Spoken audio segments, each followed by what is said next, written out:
அஸ்ஸலாமு அலைக்கும் my dear ஷனஃப் creation viewers, எல்லோரும் எப்படி இருக்கீங்க? சரி, இன்றைக்கி வந்து ஒரு டிஷ் பார்க்கலாமா? சிம்பிளான டிஷ் தான்.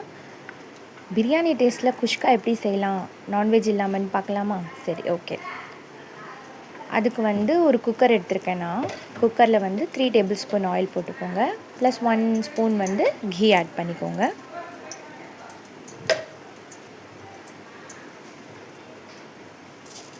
அதுக்கப்புறம் பே லீவ்ஸ் இருந்தால் ஆட் பண்ணுங்கள், இது ஆப்ஷனல் தான். 2 பட்டை, 2 லவங்கம், 1 ஏலக்காய். நான் வந்து இந்த கரம் மசாலா வந்து இது வந்து கம்மியாக தான் யூஸ் பண்ணுவேன். ஸோ உங்களோட டேஸ்ட்டுக்கு ஏற்ற மாதிரி நீங்கள் யூஸ் பண்ணிக்கலாம். அப்புறம் வந்து 2 சாப்டு ஆனியன். நான் வந்து 1 கிளாஸ் தான் செய்ய போகிறேன். ஸோ நீங்கள் இப்போ 2 கிளாஸ் அந்த மாதிரி எடுத்துக்கிட்டிங்கன்னா நீங்கள் வந்து 3 சாப்டு ஆனியன் போட்டுக்கலாம்.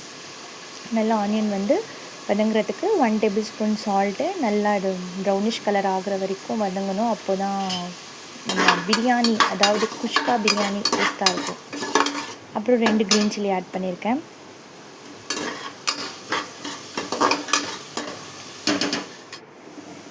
பாருங்கள், இந்தளவுக்கு ப்ரௌனிஷ் வந்துருச்சு.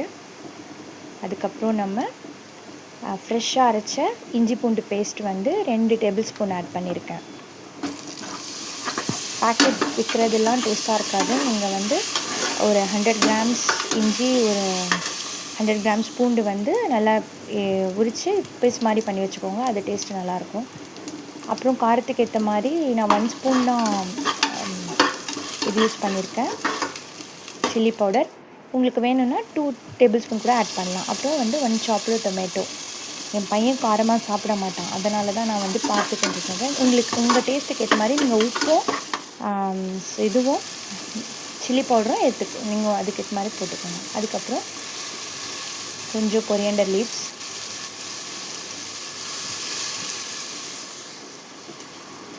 Two tablespoon curd add பண்ணிக்கோங்க.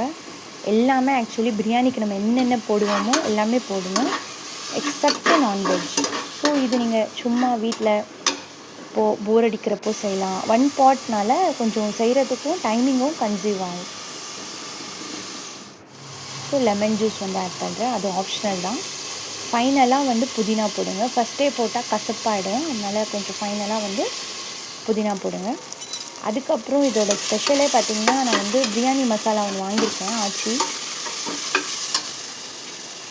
அது வந்து 1 டேபிள் ஸ்பூன் ஆட் பண்ணுங்கள். அப்போ தான் அந்த ஃப்ளேவரிசம் எல்லாமே வந்து டேஸ்ட்டு நல்லாயிருக்கும்.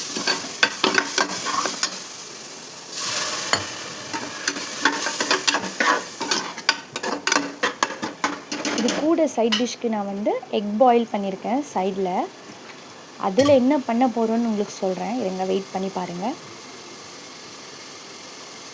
அப்புறம் இப்போ வந்து நான் 1 கிளாஸ்க்கு 2 கிளாஸ் வாட்டர் வந்து ஆட் பண்ணிக்கிறேன். இந்த பாருங்கள், நல்லா இந்த மாதிரி வாட்டர் நல்லா பாயில் ஆனவுடனே நான் வந்து 1 ஹவர் முன்னாடியே வந்து புல்லட் ரைஸ் தான் நான் ஊற வச்சுருக்கேன். ஸோ நீங்கள் வந்து பாஸ்மதி ஜீரக சம்பா செஞ்சாலும் டேஸ்ட் நல்லாயிருக்கும். ஸோ அதுக்கு 1/2 hour ஊற வச்சா போதும். ஸோ அவ்வளோதான், க்ளோஸ் பண்ணிவிடுங்க. இதில் முட்டை வேக வச்சு 2 ஆஃபாக கட் பண்ணி பஜ்ஜி போண்டா மிக்ஸ் இருக்கு இல்லையா, அதை மிக்ஸ் பண்ணி இந்த மாதிரி முட்டை போண்டா வந்து ரெடி பண்ணிட்டேன் சைடில். ஸோ இதுக்கு வந்து சும்மா ஒரு 2 விசில் விட்டு குஷ்கா பிரியாணி ரெடி ஆகிடுச்சு. ஃபைனலாக இந்த லுக் தான் வந்துருந்துச்சு. ஸோ பார்க்கவே நல்லா சுட சுட நல்லாயிருக்கு டேஸ்ட்டு. ஸோ ஃபைனலாக இது கூட தான் நாங்கள் குஷ்காவும் அப்புறம் வந்து